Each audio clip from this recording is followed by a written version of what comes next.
Сәлеметсіздер, құрметті оқушылар. Бүгін біз сіздермен өзіміздің қазақ тілі мен әдебиетінен кезекті сабағымызды бастаймыз.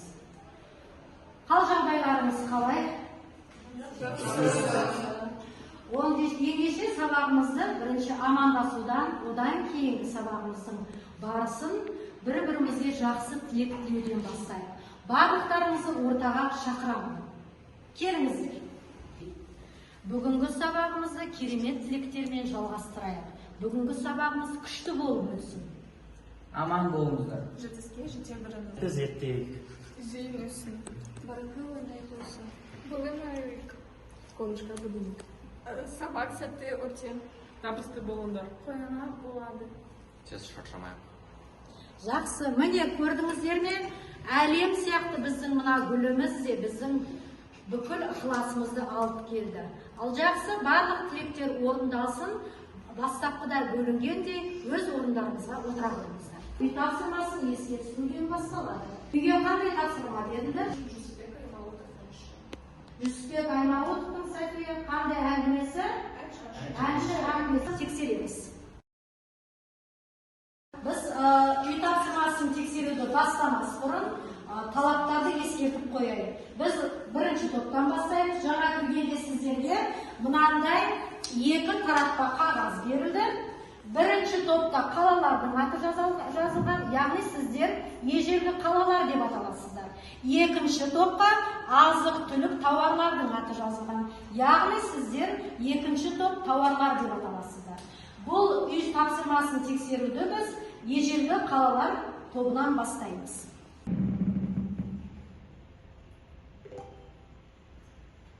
Бірінші сұраққа София оқып жауап беріңіз. Ауызбен бір күреспен қандай журнал шығарды? Абай журналы. Жауап дұрыс еді.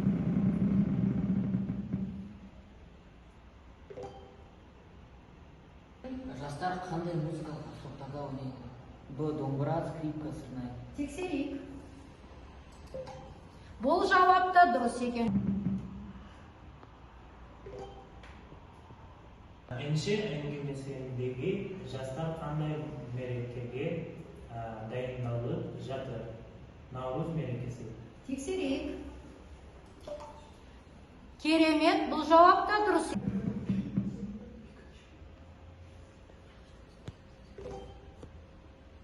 Жүсіпбек Аймауытов өмір сүрген жылдары. А. 1889-1931. Тексерейік жауабыңызды. Бұл да өте дұрыс жауап екен. Эмирхан Кемел күдікті. А. Эмире Қашаубаев. Жақсы, жауабыңызды тексеріп көрелік. Мінекей, бұл жауапта дұрыс екен. Сабағымызды әрі қарай жалғастырайық. Жаңа сабағымыздың тақырыбын мына экранға қарай отырып, өлең жолдарымен, суреттермен тауып көрейік. Ал қараңыздар, экранға зер салыңыздар. Таңдаулы мыңға жуық түйе тізбе, жуатқан келе жатыр бай керуен. 100 жеген түйесінде дихрем атқан, тағы да 40 түйе динар атқан. Мұз-бұспен таңдаулы алой теңдері бар. Өздеріңіз көріп отырғандай, шығыстың ұлы ақыны Фирдаусидің жолдары. Қалай ойлайсыздар, бүгінгі сабақтың тақырыбы не туралы болады?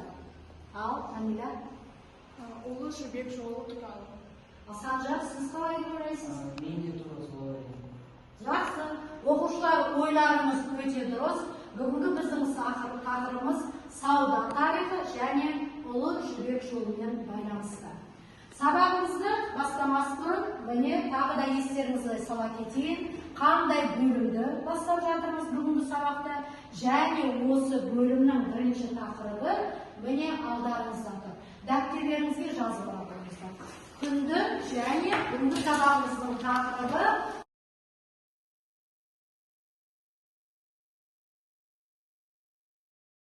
жақсы оқушылар, сіздер дәптерлеріңізге бәрін жазып алдыңыздар. Енді Шамсұлы оқи қойыңыз сөздерді. Шаруашылық, табыс көзі, белдем, мемели, екі жақты, көне-нету, нарық, қолдау, көрсету, айналдыру, көрсеткіш, табыс, шығын. Әрине, осы сөздер бүгінгі сабақтың негізгі мазмұны мен мағынасын ашады. Бұл сөздердің ішінде тарихқа, біздің шаруашылығымызға, сауда мәдениетіне, экономикаға байланысты терминдер өте көп. Сіздер білмейтін қандай сөз бар бұл жерде? Мәміле, нарық сөздері, терминдері білмеймін. Мәміле сөзі соглашение, нарық, рынок. Осы сөздердің аудармасын дәптерлеріңізге жазып алыңыздар. Келесі жазба жұмыстарында, тыңдалым мәтінінде, оқитын мәтіндерімізде осы сөздермен жұмыс істейтін боламыз. Ұлы жібек жолы біздің дәуірімізге дейінгі 2-ші ғасырдан бастап 16-шы ғасырға дейін қолданылған ең беделді әрі көп салалы сауда жолы. Қытайдың орталығынан осы жолмен тасымалданған тауарлардың ішінде жібекке басымдық берілген. Аудио мәтінді біз сіздермен егіле тыңдап шықтық. Енді 5-ші тапсырмаға назар аудара отырып, осы сұрақтарға жауап беріп көрейік. Алина. Сауда тарихи кола дәуіріне басталған бар. Иә, сауда кола дәуірінде басталған адамдар айырбас арқылы сауда жасаған. Екінші сұрақты оқып жауап береді. Көрейік кім екен? Ал, Рамиля. Тайпалар неге айналысқан? Тайпалар мал шаруашылығымен, егіншілікпен, балық аулаумен айналысқан. Үшінші сұрақты оқып, өз жауабын береді Валерия.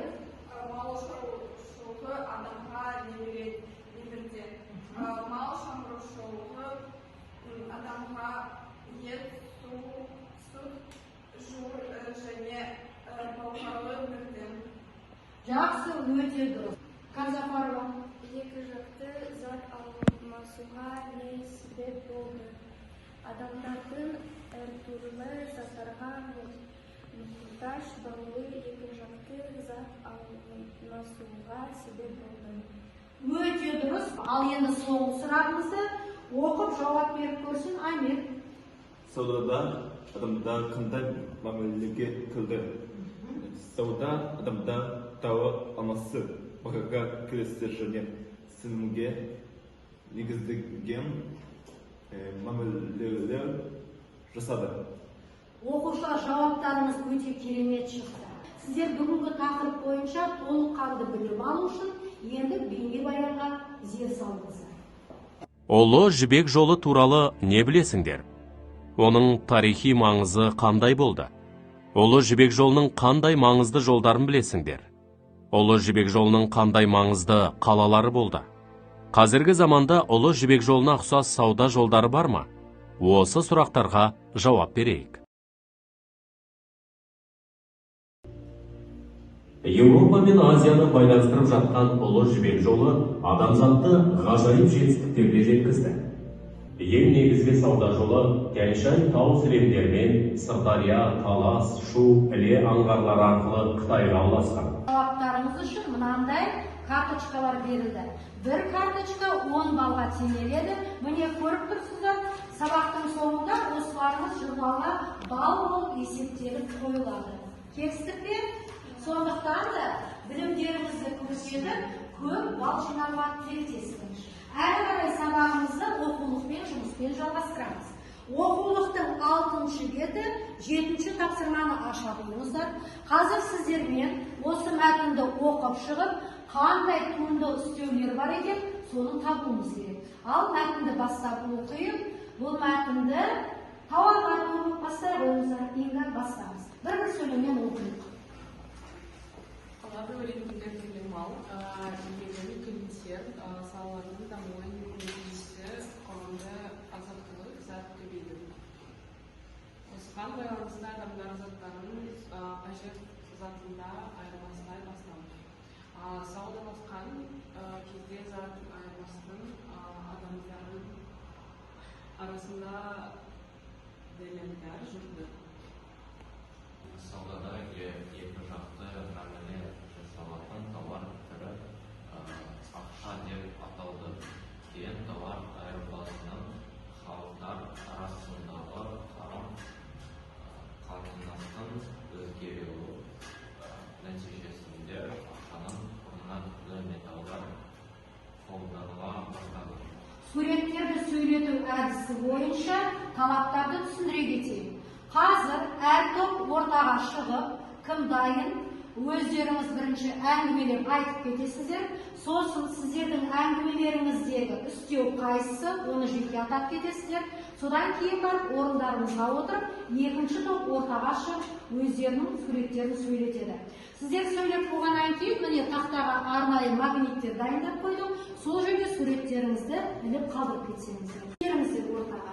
Кім әңгімелейді? 4 оқушы. Бірінші топ түгелімен ортаға шығыпты. Қалаларыңыз керемет таңдарға түсіпті. Ал бастай қойыңыздар. Отырар. Ертеде отырар алқабына 100 миллионден астам кішкентай қалалар кіретін. Бұл елді мекен қорған салаларға бай болатын. Саудамен қатар, бұл аймақта білім мен ғылым саласы дамыды. Үстеу. Ертедегі қатар. Түркістан ертеден екінші Мекке деп аталып кеткен. Бүгінгі таңда көне қала туризм орталығына айналды. Жақсы, әңгімелеріңізге көп рахмет. Суреттеріңізді тақтаға іле қойыңыздар. Бәрі орынды дұрыс болды. 10 балдан өздеріңіздің қанжығаларыңызға байладыңыздар. Беріңіздер. Бастадыңыз. Саған көне қала кімге жақын. Ол ота гасыл сауда орталығы болды. Қаланы büyük kaburgası kuşurum. Üstüleriniz var mı? Hani söylemenize? Kuşurum. Hani? Kuşurum. Жақсы. Ары қарай кім жалғастырады? Кім сөйлейді ары қарай? Енді ал, сіз айта қойыңыз. Баласағұн қаласы ертеде қараған мемлекетінің астанасы болған. Бұл қала бұрын білім мен мәдениетінің маңызды орталығы саналған. Қазір Баласағұнның орнында тарихи ескерткіштер ғана қалған.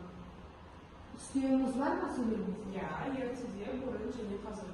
Өте тамаша, ары қарай тағы сіз жалғастырған. Сарайшық.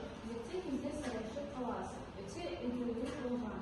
Кейін ол біртінде қирап қалған. Қазір мұнда адамдар жиі келеді.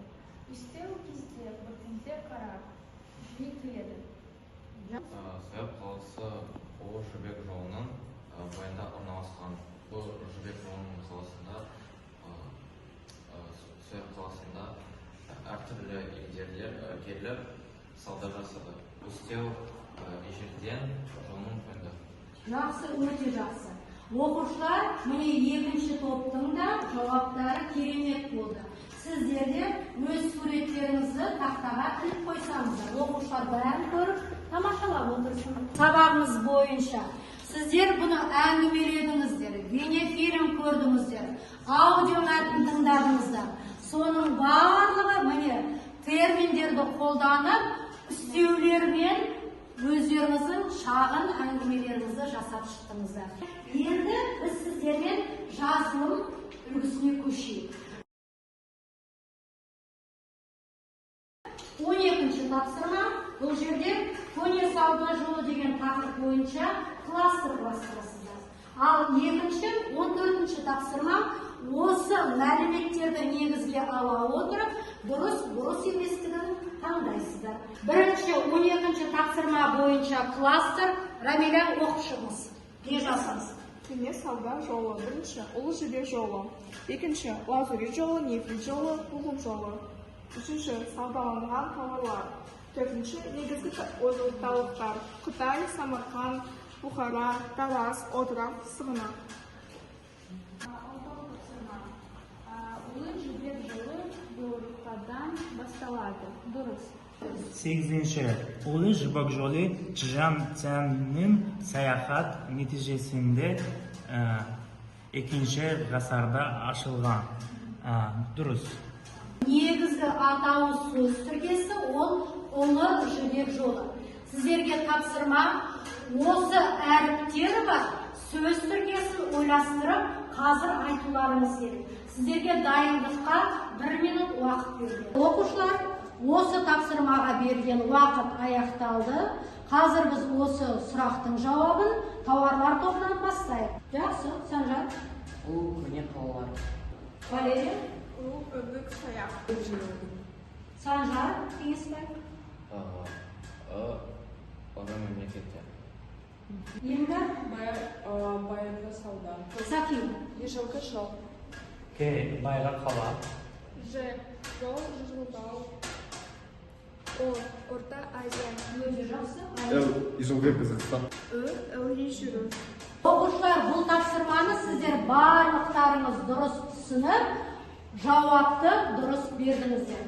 Сондықтан барлықтарыңызға 10 балдық карточканы таратып берейін. Ал құрметті оқушылар, бүгінгі сабаққа байланысты екінші лексикалық мәтінді де толығымен оқып шығып, ауызша сұрақтарға жауаптарыңыз да дұрыс болды. Енді бүгінгі сабағымыздың қорытындысы ретінде Вен диаграммасы арқылы қорытындылаймыз. Алдарыңызда міне әр топқа 3 тақтайша берілген. Алға қойыңыздар тақтайшаларыңызды. Екі адам бірлесіп бір тақтайшаға бүгінгі сабақ бойынша не істейсіздер? Вен диаграммасын жазасыздар. Екінші топ. Айырмашылық қандай? Қарқаршылар. Қарақшылар болды, сіздер Айырбас. айырбас болды. Жібек алтын. Негізгі тауар жібек пен алтын болды дейсіз. Жақсы, енді бүгінгі сауданың ерекшелігі туралы ежелгі қалалар туралы бастаңыздар. Нәбила. Онлайн сатып алу. Жақсы. Қозғалмалылық пен жақындық. Жылдамдық, жақсы. Жолға байлаған. Яғни тараптар, жолдар өте көп екен. Енді осы тапсырмамызды әрі қарай жалғастырамыз. Бүгінгі сауда мен ежелгі сауданың қандай ұқсастығы бар екен? Сауда саттық. Сауда саттық, сосын Сауда қажеттілігі. сауда қажеттілігі, дұрыс айтасыздар. Осы жауап дұрыс екен. Сонымен қорытындылай келе, қай кезеңде өмір сүрсек те, адам әрқашан сауда саттықпен айналысады екен. Жақсы, біз сабағымызды әрі қарай соңғы тапсырмамен қорытындылайық. Міне алдарыңызда Ұлы Жібек жолының картасы тұр. Осы карта бойынша қазіргі бүкіл ақпаратты бізге не түсінгенін Санжар шығып көрсетіп айтып берсеңіз. Жібек жолы бұл Европадан Қытайға дейінгі жол. Қытайға ол Тянь-Шань жолдарымен жетеді. Бұл Қазақстаннан толық өткен Европадан Қытайға дейін жол. Ол батысқа, шығысқа, солтүстікке және оңтүстікке өтетін жол. Одан алтын, жібек мата, темір, сиыр, мал өткізеді. Оның аты себебі Ұлы Жібек жолы. Өйткені ол жолдан жібек мата жүргізіледі. Жібек маталар тасымалданған, ең қымбат бағалы тауар ретінде. Презентация жасап келсеңіздер, сөздерді, сөз тіркестерін, негізгі ақпараттар мен мәліметтерді қолданыңыздар. Енді бүгінгі сабақтың бағасы, сабақтың басында келіскендей, кім қанша карточка жинады, сол бағаларымыз болады. 90. Сіздер 80. 90. оқушылар, міне өздеріңіздің бағаларыңызды естіп білдіңіздер. Бүгінгі сабаққа келіп, терең білім алып, Ұлы Жібек жолы туралы мағлұмат алғандарыңызға қуанышты шығарсыздар. Білімдеріңізді әрі қарай тереңдетіңіздер. Сабағымыз аяқталды, сау болыңыздар. Сау болыңыздар.